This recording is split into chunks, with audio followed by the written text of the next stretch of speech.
Ahora vamos a presentar a la última participante, Ana Laura López de la Torre, magíster en práctica crítica de las artes, central de las artes, creo que esto es el college donde estudió, St. Martin's, en Londres. Artista visual, escritora y educadora. Profesora titular del Taller López, Instituto de Escuela Nacional de Bellas Artes, y docente de la UTU, Escuela Técnica Malvin Norte. Previamente fue directora cultural del Centro Florencio Sánchez, fue directora del Centro Cultural Florencio Sánchez y coordinadora del posgrado de especialización en gestión cultural del área social y artística.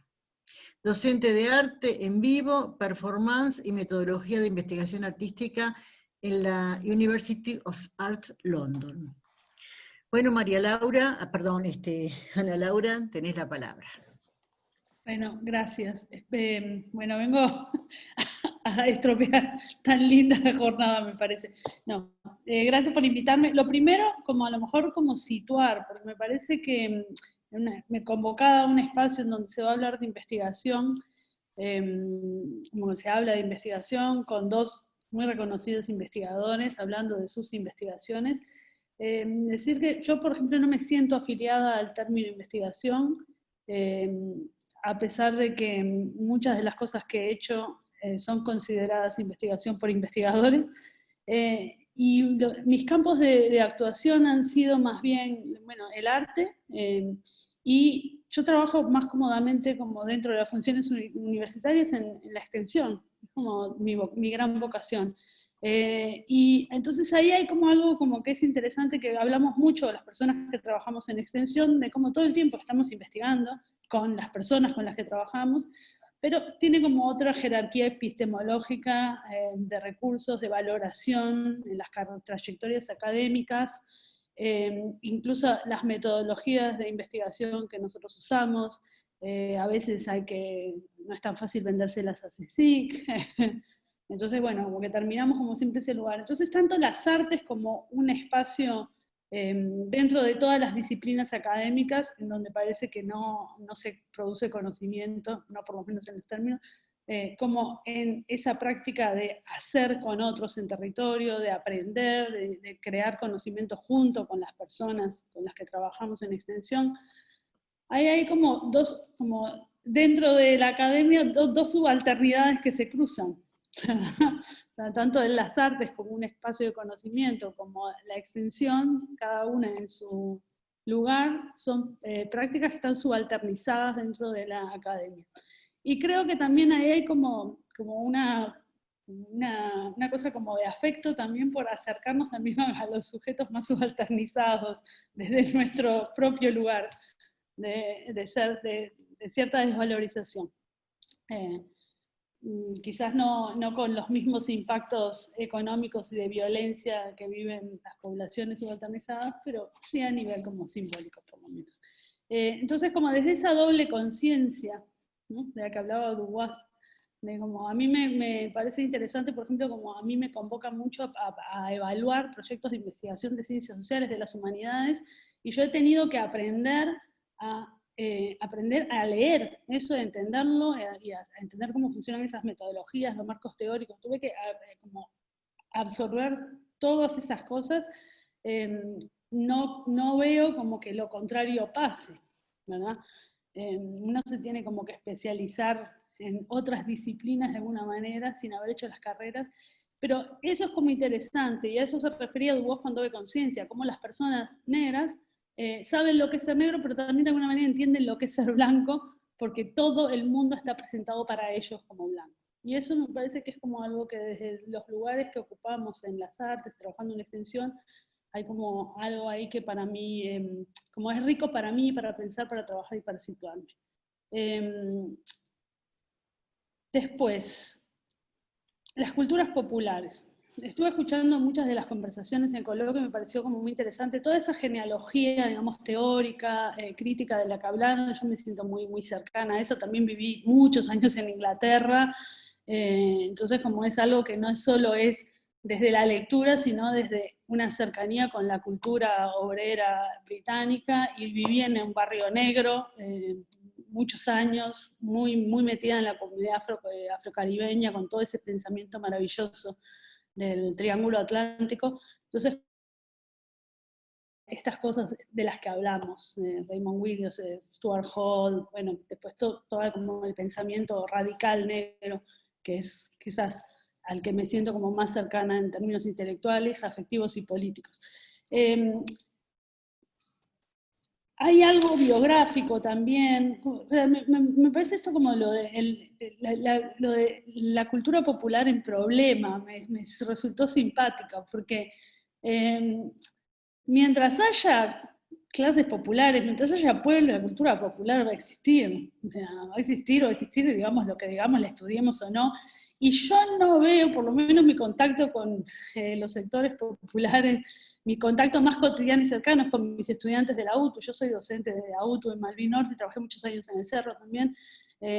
Trabajo en un programa de inclusión educativa, o sea, con adolescentes grandes que no terminaron el liceo en su momento y están haciendo el ciclo básico, que tienen cero interés en la propuesta educativa, como que pasa por otro lado, la convivencia. Son mis grandes educadores de lo que es la cultura popular. Yo no los veo preocupados por nada.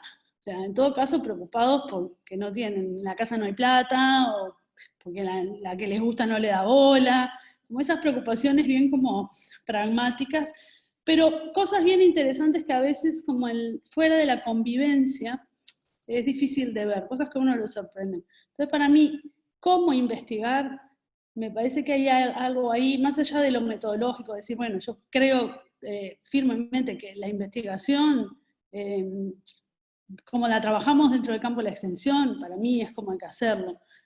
Hay que construir una relación con personas, entender qué es lo que a ellos les preocupa y qué es lo que les sirve, como investigar o hacer cosas que les sirvan a esas personas, ¿no? Como moverse del lugar del extractivismo. Y eso tiene que ver con las formas de hacerlo, con los tiempos de hacerlo, con el tiempo de convivencia, ¿no? Y de conocer y de saber cómo es vivir así también, nunca lo vas a saber, pero por lo menos no es como caer media horita y volverte a casa, ¿no? Como nosotros ahora estamos trabajando en el Boise Merino, que es un realojo en Malvin Norte. Estamos trabajando con clasificadores, con una comunidad de clasificadores, estamos dibujando los caballos de ellos. Es un trabajo de exploración de la relación que tienen ellos con los caballos, que desde la sociedad bien pensantes, como toda la protección, mira cómo los tratan, no sé qué, pero es una realidad bien distinta a la relación que tienen y el lugar que ocupan en sus familias. Esto lo estamos haciendo desde el dibujo. Y bueno, estamos dibujando caballos en la placita. A mí me picaron 5 moscas tabaneras porque me fui de shortcito re canchera. Como esa cosa de ponerle el cuerpo también, ¿no? No solo como ponerle la cabeza y la oreja, y el cuerpo y el tiempo. Eso creo que la gente lo aprecia y empiezan a aparecer otras cosas. Entonces, la investigación acción participativa, el darse tiempo para ver qué es lo que sería importante conocer y saber y para qué. Y después los formatos de circulación de los resultados, ¿no? Porque esa es otra. O sea, yo he hecho muchas cosas con muchos colectivos, yo no tengo un solo artículo académico escrito, jamás en mi vida, nunca, o sea, nunca le vi como el sentido. Por suerte pude hacer una carrera en la universidad sin tener esos puntitos, ¿no? Pero digo, porque hice otro recorrido, pero toda la producción escrita y visual, siempre como el interés ha sido como en circularla en formatos que fueran de interés y de uso para esas personas. Entonces, por ejemplo, todo un trabajo de investigación sobre Guillermo Vitale, que Rodolfo probablemente lo conozca, si está trabajando hace tanto tiempo en el Cerro, un artista popular del Cerro. Yo hice una investigación de varios años, eso yo lo he publicado tipo en un libro que escribió un vecino, publicó con fondos del MIDES, en las revistas del municipio, se han publicado extractos de la investigación en la señalética de la terminal del Cerro. Bueno, yo estoy contenta con eso, me parece que eso es como, a mí me gusta, me sirve.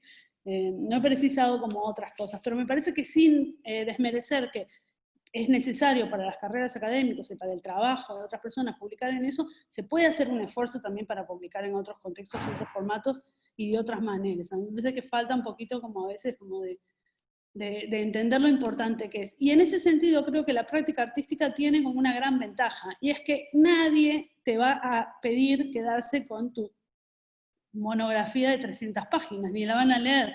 pero les puedo asegurar que nuestros dibujos de los caballos están muy requeridos y la gente ya está diciendo, ¿cuándo nos los van a dar? Porque los queremos enmarcar para ponerlos en la casa, y así con un montón de cosas, como también como la co-creación, que es la manera como de investigar que yo tengo, es como co-crear con personas, entrar en procesos de creación colectiva, buscar algo que queramos hacer juntos, que se quiera explorar, y hacer una construcción de un producto artístico en un proceso de co-creación.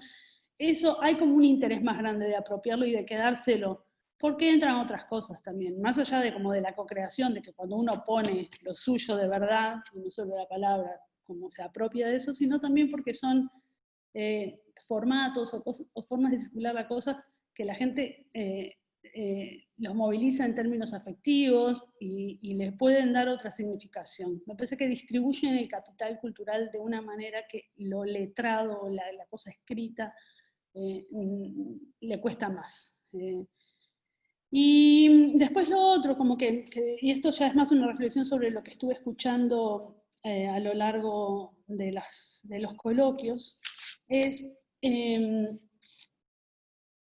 esta cuestión de el populismo de derecha, el populismo de izquierda, y ahí, para no extenderme mucho, me parece que también, más allá de que tenga 20 minutos, creo que lo lindo siempre es como el intercambio, y si media tenemos que terminar, no me quiero como agarrar como todos los 20 minutos, tampoco tengo tanto que decir, vamos a ser sinceros. Es esta cuestión de, hay un texto muy interesante de Andrea Fraser, que es una artista norteamericana, que en el 2000, creo que fue el 2017-2018, ella publicó un ensayo que se llamaba Towards a Reflective Resistance, hacia una resistencia reflexiva. Y era una reflexión que ella había hecho luego de seguir la respuesta feminista a la elección de Trump, ¿no? Y toda esa cosa, esa letanía que también la hemos escuchado aquí cuando perdió el frente, de cómo es posible que la gente vote en contra de sus intereses, eso es la ignorancia, como dice, y ella dice, como a ella le resultaba como incómodo ponerse en ese lugar de criticar a los pobres que votaban en contra de sus intereses o algo así. Y empieza como a pensar en eso, y ella habla de, usa una expresión que es muy interesante, que es el racismo de la inteligencia. Entonces dice, el problema es el 1%, el problema es que el 1% para nosotros, los progres de izquierda, son las élites económicas, pero para las élites económicas y también para el pueblo, nosotros somos la élite cultural, nosotros dominamos el discurso cultural intelectual, no el de los medios de comunicación, sino, bueno, y pensemos en el fenómeno eso extraordinario que nos quedamos de boca abierta cuando Judith Butler va a Brasil y la reciben en el aeropuerto con una manifestación. O sea, nosotros decíamos, ¿quién conoce a Judith Butler afuera de la academia? Es divina, la amamos, una capa, pero bueno, a eso se refiere Andrea Fraser, como de ser capaces de entender que también ejercemos desde este lugar tan lindo y tan bien intencionado que ocupamos, formas de dominación cultural que son resistidas en contra de nuestras mejores intenciones. Y eso lo llama ella el racismo de la inteligencia, y esa actitud de decir, ¿cómo es posible? O sea, no entender a los evangelistas o a las mujeres que acompañan movimientos pro vida, como ese lugar de no poder entenderlo, como decir, como son ignorantes, tienen el cerebro lavado, le comieron la cabeza a los medios de comunicación, y eso me parece que ahí hay como pila en lo que tenemos como reflexionar, y en relación a quién debemos estudiar. Yo me acuerdo que yo trabajé unos años en el campo del desarrollo internacional, y me acuerdo que unos colegas indios que decían que estaban haciendo un estudio o algo en una zona rural de la India, y le dijeron, y la gente ahí dijo, ¿por qué no van a estudiar a los ricos? Porque nos tienen recontra estudiados, ya nos tienen podridos, estudien a los ricos. Y uno puede estudiar un fenómeno desde muchos lugares, ¿verdad? Entonces, a lo mejor esa intromisión constante en la vida de los pobres, como del Estado, o sea, están como fotocopiadas las vidas de ellos. Sabemos lo que comen, dónde viven, cuántos hijos tienen, a qué hora se levantan, si los llevan al médico, si no, si los vacunaron, o sea, los caballos, dónde los tienen. Y eso se ha estudiado, como esa invasión de la vida privada de las clases populares desde el Estado, desde la academia, desde los medios de comunicación. Entonces a lo mejor estaría bueno también como una propuesta como estudiar la cultura popular desde las respuestas, las apropiaciones, los prejuicios, la comercialización de las clases medias del trabajo sexual, de la experiencia de las trabajadoras sexuales o de los clientes y los consumidores. Eso es como una cosa que a mí me parece como que no está muy trabajada. Y voy a terminar a lo mejor simplemente como comentando algunas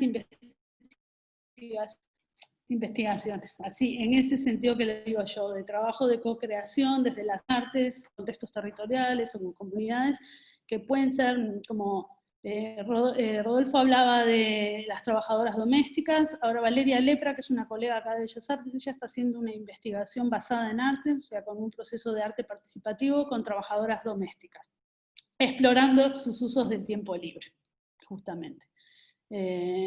A través de una conexión con el sindicato de las trabajadoras domésticas. Pues Guadalupe Pérez es una estudiante que estoy tutorando su proyecto de grado, ella está haciendo un trabajo sobre la situación de los derechos laborales de las personas que trabajan, las modistas, a través de un ejercicio también de arte participativo en donde están recolectando prendas de trabajo para reparar, y en esas rondas de reparación de prendas se hace un trabajo como de conversación y de escucha sobre la situación de los derechos laborales. ¿No? Como, estas son todas como cosas, digamos, que no entran necesariamente en la órbita de la investigación académica, pero donde se producen conocimientos y pasan cosas. El trabajo este que estamos haciendo con los clasificadores, por ejemplo, como la excusa esa de dibujar los caballos, porque es lo que sabemos hacer, dibujar, ha dado pie a un montón de otras cosas. Estamos trabajando, además es un proyecto interdisciplinario, trabajamos con la Facultad de Veterinaria que está viniendo a hacer los controles de los caballos, que ayudan mucho para ellos tener ese carnecito de que los caballos están vacunados y eso, para que la protectora no se los saque, y con la Facultad de Ciencias, la unidad de extensión. Y ahí, por ejemplo, la circulación de los dibujos de los caballos y las historias, los relatos del lugar que ese caballo ocupa en la vida, el formato de distribución de eso que se pudo conocer ahí, es un almanaque, el almanaque 221, que lo va a vender La Bombonera, que es la organización social para recaudar fondos. O sea, ese es el formato de distribución de ese pequeño saber que pudimos poner juntos con ellos. Y en este año, el curso de quinto de mi taller en Bellas Artes lo radicamos en territorios, es un curso que se dicta, es una experiencia de extensión curricularizada obligatoria. Trabajamos, el aula está en un centro cultural, en Pueblo Victoria, y ahí, por ejemplo, una cosa bien interesante que pasó fue que Pueblo Victoria, como mencionaba Rodolfo, es un barrio que tiene como esa identidad barrial muy fuerte asociada como a las luchas obreras, como, y esos grandes relatos, es un relato como muy épico de su resistencia sindical y a la dictadura, y como esa cosa bien, como un bastión frente amplista desde siempre. Y cuando llegaron nuestros estudiantes y empezaron a revisar esa historia, a ver por dónde podían enganchar, una estudiante que ya tiene como mucha cercanía, ha trabajado mucho con otras, con el sindicato de las trabajadoras sexuales, sabíamos que el Bajo de la Victoria, en los años 20 a los años 50, debía ser una zona de prostitución, como era una zona de muchos prostíbulos. Que en un momento los vecinos organizados hicieron presión y movieron a todas las prostitutas y las llevaron a la Ciudad Vieja para sacarlas de ahí porque generaba como un mal ambiente en el barrio. Y ella se puso a investigar como esa historia del trabajo sexual, de hecho hay un prostíbulo todavía, ella entró, trabajó con los trabajadores, pero también en esa historia. Y fue muy interesante confrontar ese relato heroico de la clase popular, los trabajadores de la Teja, del Pueblo Victoria, con esa coexistencia con trabajadoras sexuales que no eran parte de eso y que eran consumidas por esos mismos trabajadores, y lo que movilizó como esa conversación, y que no estaban inscritas en la historia. Quedaban como relatos así, y después empezando a apretar un poco, decían, bueno, los milicos las reprimían mucho más a ellas que a nosotros, un viejo anarquista diciendo, ¿no? Entonces como también desde, a lo mejor desde estas sensibilidades que pueden traer nuestros estudiantes o las nuevas generaciones, con esta mirada más sensible a cuestiones de género, de clase, de raza, abrir también como esos relatos dominantes que tenemos recibidos de lo que es la cultura popular o las clases populares a esos espacios más difusos o realmente más subalternizados. Y bueno, lo dejo por aquí. Gracias.